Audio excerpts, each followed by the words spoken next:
48వ division నుండి BRS అభ్యర్థిగా పోటీ చేస్తున్న తనను ప్రజలు ఆశీర్వదించాలని చకిలం వసంతలక్ష్మి అనిల్ కుమార్ కోరారు. కారు గుర్తుపై ఓటు వేసి తనను అత్యధిక మెజారిటీతో గెలిపించాలని విజ్ఞప్తి చేశారు. నల్గొండ మున్సిపల్ కార్పొరేషన్లోని 48వ డివిజన్ నుండి బీఆర్ఎస్ అభ్యర్థిగా పోటీ చేస్తున్న చకిలం వసంతలక్ష్మి అనిల్ కుమార్ శనివారం డివిజన్ పరిధిలో విస్తృతంగా ఎన్నికల ప్రచారం నిర్వహించారు. ఇంటింటికి వెళ్లి కారు గుర్తుపై ఓటు వేసి తనను అత్యధిక మెజార్టీతో గెలిపించాలని కోరారు. ఆమెకు మద్దతుగా బ్రాహ్మణ సంఘం నాయకులు సైతం విచ్చేసి వసంతలక్ష్మిని గెలిపించాలని ప్రజల్ని కోరారు. ఈ సందర్భంగా 48వ డివిజన్ బీఆర్ఎస్ అభ్యర్థి చకిలం వసంతలక్ష్మి అనిల్ కుమార్ మాట్లాడుతూ, గతంలో వార్డు కౌన్సిలర్గా పనిచేసిన వారు ఏనాడు ప్రజల సమస్యలను పట్టించుకోలేదని, అలాంటి వారిని ప్రజలు నమ్మవద్దని కోరారు. అధికారం కోసం పూటకో పార్టీ మారేవారు ప్రజలకు ఎలా మేలు చేస్తారని ప్రశ్నించారు. కౌన్సిలర్గా పదవి ఉన్నంతకాలం ప్రజలను పట్టించుకోని వారు నేడు ప్రజల వద్దకు వచ్చి ఎన్నో మాటలు చెబుతున్నారని, అలాంటి వారిని డివిజన్ ప్రజలు నమ్మవద్దని కోరారు. కారు గుర్తుపై ఓటు వేసి తనను కార్పొరేటర్గా గెలిపిస్తే నిరంతరం ప్రజలకు అందుబాటులో ఉంటూ వారి సమస్యల పరిష్కారానికి కృషి చేస్తారని పేర్కొన్నారు. కేవలం 48వ డివిజన్లోనే కాకుండా మిగిలిన అన్ని డివిజన్లలోనూ బీఆర్ఎస్ అభ్యర్థుల విజయానికి కృషి చేస్తున్నామని తెలిపారు. ఈ కార్యక్రమంలో హైదరాబాద్ బ్రాహ్మణ సంఘం నాయకుడు నందిరాజు లక్ష్మీనారాయణ, రంగారెడ్డి జిల్లా బ్రాహ్మణ సంఘం నాయకుడు మంగు రాఘవరావు, 48వ డివిజన్ ఇన్ఛార్జి వనపర్తి జ్యోతి నాగేశ్వరరావు, పల్లె రంజిత్ కుమార్, మిరియాల రాజు, సయ్యద్ ఫెరోజ్, పి రాజు, భిక్షం, గంట సుమన్, శ్రీనాథ్, సతీష్, సాయి తదితరులు పాల్గొన్నారు. ఈరోజు ప్రచారంలో భాగంగా 8వ రోజు ప్రచారం. మేము బీట్ మార్కెట్ అవన్నీ కవర్ చేశామండి. రోజులాగానే ప్రజాస్పందన చాలా బాగుంది. ఓటర్లు చాలా మాకు సపోర్ట్గా ఉన్నామని హామీ అయితే ఖచ్చితంగా ఇస్తున్నారు. మేము వెళ్ళిన చోటల్లో కూడా మా మామయ్య గారి అభిమానులు కూడా మాకు మీ వెన్నంటే ఉన్నామని కూడా మరొక్కసారి మళ్ళీ హామీ ఇస్తున్నారు.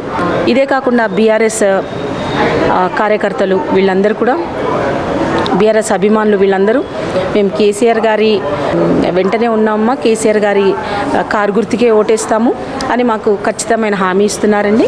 ఇదంతా చూస్తే మాకు ఈ గెలుపు అనేది మాకు పక్కా అని అర్థమవుతుంది. భారీ మెజార్టీతో గెలుస్తున్నామని అర్థమవుతుంది. లాస్ట్ టైం గెలిచిన క్యాండిడేట్ని నమ్మే పరిస్థితి లేదని వాళ్ళే చెప్తున్నారు. అప్పుడు ఒక పార్టీలో ఉన్నారు, ఇప్పుడు వేరే పార్టీకి మారారు. కాబట్టి మేము వాళ్ళని నమ్మే పరిస్థితి అయితే లేదమ్మా, మీ వెంటే ఉన్నామని ఖచ్చితమైన హామీ అయితే ఇచ్చారండి వాళ్ళందరూ కూడా.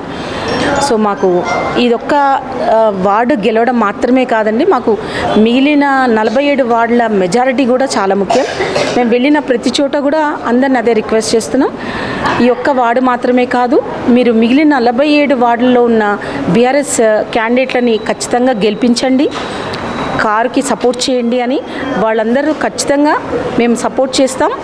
అందరం బీఆర్ఎస్నే గెలిపిస్తాం, మెజారిటీ సీట్స్ గెలిపిస్తామని హామీ అయితే ఇస్తున్నారండి ప్రజలు. తెలంగాణ రాష్ట్రంలో ఉన్న బ్రాహ్మణ సంఘాలన్నీ కూడా మన ఏ పార్టీ నుంచి నిలబడ్డా కూడా బ్రాహ్మణ అభ్యర్థులకి తప్పకుండా ఓటు వేసి గెలిపించాల్సిన అవసరం ఏర్పడ్డది.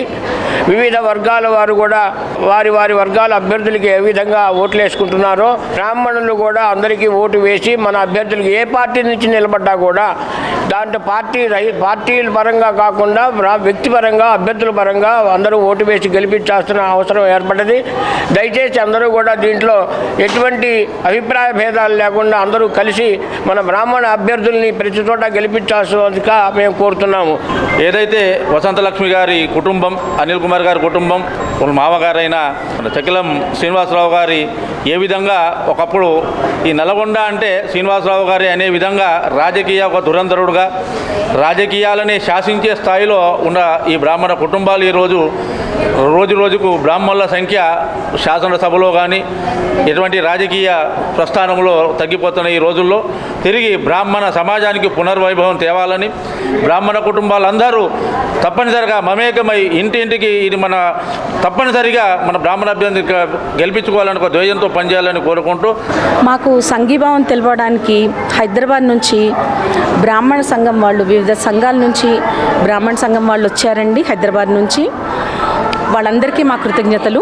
వీళ్ళు మాకు సపోర్ట్గా వచ్చారు. ఎక్కడైతే బ్రాహ్మణ కులాల వాళ్ళు నిలబడుతున్నారో, క్యాండిడేట్స్ నిలబడుతున్నారో వాళ్ళందరికీ వీళ్ళు సపోర్ట్ చేయడానికి వచ్చారు. అలాగే ఇక్కడ మా దగ్గరికి వచ్చారు. వీళ్ళందరికీ మా కృతజ్ఞతలండి.